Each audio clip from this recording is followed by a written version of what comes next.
کسی اور ملک کا مسلمان ہوتا ہے سب دیکھ کر اس کو، جو دیندار ہوتے ہیں بے دین ہوتے ہیں سب اس کو سلوٹ کرتے ہیں، معلوم ہو کہ اس کے اندر عزت ہے۔ لیکن یہ جو بچے ہیں ان کی آپ نے کیا کرنی ہے بھائی؟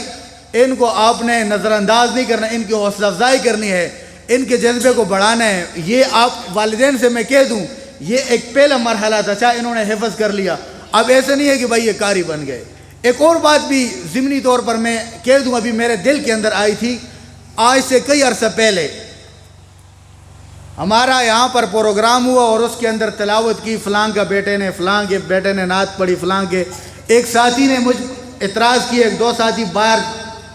کھڑے ہو کے انہوں نے کہا کہ بھائی سارے اپنے کو آختن دستے والے کیوں بھی نہیں آختے۔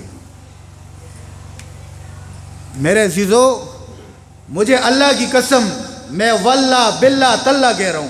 کہ مولویوں کے خاندان سے اگر 10 حافظ بنتے ہیں نا، آپ کے گھروں سے اگر ایک حافظ، ایک نعت خوان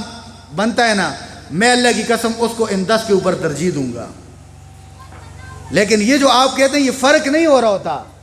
یہ سب وجہ کیا ہوتی ہے؟ یہ اپنی تربیت کا اثر ہوتا ہے۔ آپ اپنے والدین، آپ اگر مثال کے طور پر گھر کے اندر گانے چلائیں گے، آپ کے گھر میں گانے چلیں گے تو آپ کا بیٹا نعت خوان کیسے بنے گا؟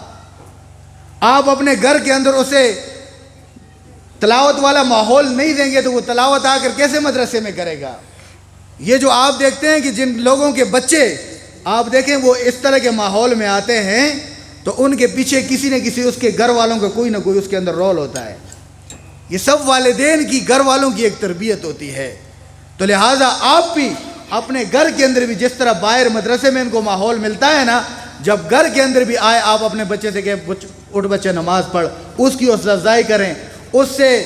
دیکھیں کہ بھائی اگر کوئی غلط کام، ابھی یہ حافظ بن گئے، یہ تیار ہو گئے، اللہ کی ایک نعمت اللہ نے ہمیں دے دی، یہ اللہ تعالیٰ نے ایسے بچے ہمیں دے دیے کہ یہ ہم 10 بندوں کی قیامت کے دن سفارش کر سکیں گے۔ لیکن اب اس نعمت کی حفاظت کرنا،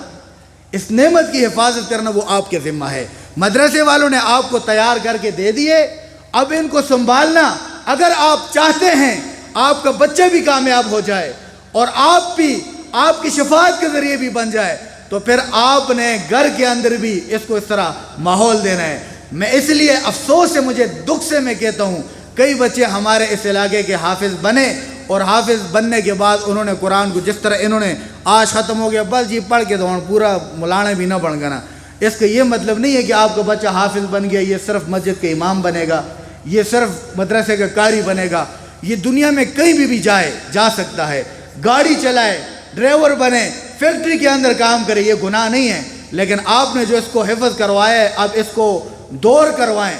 پھر ایسا ماحول دیں کہ یہ بچہ کل کو اگر ڈاکٹر بنے، ڈرائیور بنے، کچھ بھی بنے، لیکن قرآن اس کو یاد ہوگا، یہ اس کے اوپر عمل کرے گا، تو انشاءاللہ ہم اپنے مقصد کے اندر کامیاب ہوں گے۔ تو اللہ رب العزت سے میں دعا گو ہوں کہ بھائی اللہ رب العزت جو قاری صاحب نے جو محنت کی، مولانا عبدالخالق صاحب، ان کے بھائیوں نے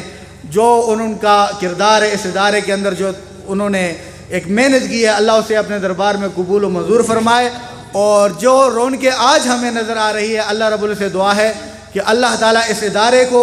اس محلے والوں کو اللہ تعالیٰ مزید ترقی نصیب فرمائے، اور ہم سب کو اللہ تعالیٰ اپنے احکامات پر اور پیارے حبیب صلی اللہ علیہ وسلم کے طریقوں پر چلنے کی توفیق عطا فرمائے۔ وآخر دعوانا الحمدللہ رب العالمین۔